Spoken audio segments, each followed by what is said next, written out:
He's got me down on my knees and I can't focus on anything. I have no time to understand the position of my body or the direction of my face. I see a pair of legs in rough brown corduroy and surrounded by dark shadows, and there's a sense that there are other people here, and yet I can't hear them breathe or their feet move or anything. And suddenly his hand comes up against the back of my head and he locks his fingers in my hair and he's shoving my face forward and twisting my head, almost gentle but very violent behind the gentleness. And I only got half a breath in my lungs, the smell of piss on the floorboards, and this heavy bulge in his pants getting harder and harder. As my face is forced into the front of his pants, the zipper tearing my lips, I can feel them getting fat and bruised. And all the while, he's stroking my head and tightening his fingers, and my eyes go out of focus because my head is getting pushed and pulled and twisted and caressed. And it's as if I got no hands. I know I have hands. I had hands a half hour ago. I remember lighting a cigarette with them.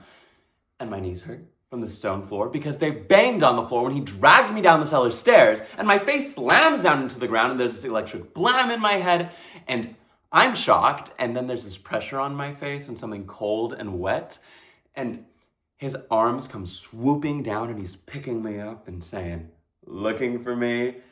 And my arms are way back and my head's hanging loose and I see a dim bulb tossing, and suddenly I'm on my knees again and there's this sweet musty smell and I can't breathe and my head's getting pulled back and his dick is slapping and rubbing across my cheeks and bloody lips, and suddenly it's inside my mouth and his hands are shoving my face forward and I feel his dick hit me in the back of my throat and I start feeling pain for the first time. Like, the open pants are in focus and he's pulled his dick out of my mouth and I'm choking, and he's got one big hand running along my face and he's putting his fingers in my ears and in my mouth, dragging down my lower jaw and forcing his dick in between the fingers and the blood and saliva, and he's shoving in and out and he's pulling on my hair and everything goes out of focus and he's slapping me in the face like he wants to wake me up, and I realize that I'm crying.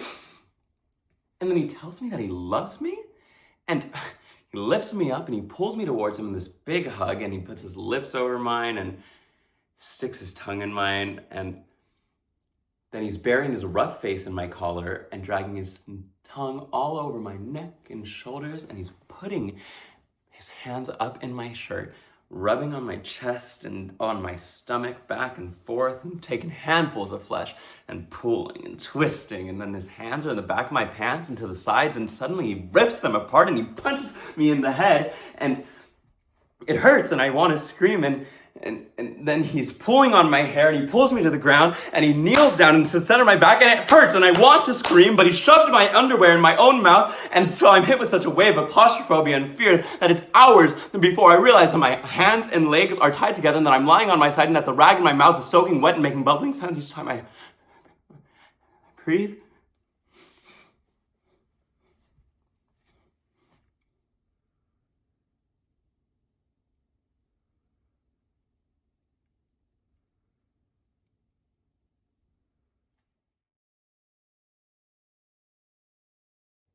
We must not make a scarecrow of the law, setting it up to fear the birds of prey, and let it keep one shape till custom make it their perch, not their terror. 'Tis one thing to be tempted, Aeschylus, another thing to fall. What's open made to justice, that justice seizes. 'Tis very pregnant. The jewel that we find, we swoop and take it because we see it. But what we do not see, we tread upon and never think of it. You may not so extenuate his offense, for I've had such faults, but rather tell me, when I that censure him do so offend, let my judgment pattern out my own death, and nothing come impartial. Sir, he must die. See that Claudio be executed by 9 tomorrow morning. Bring him his confessor. Let him be prepared. For that's the utmost of his pilgrimage.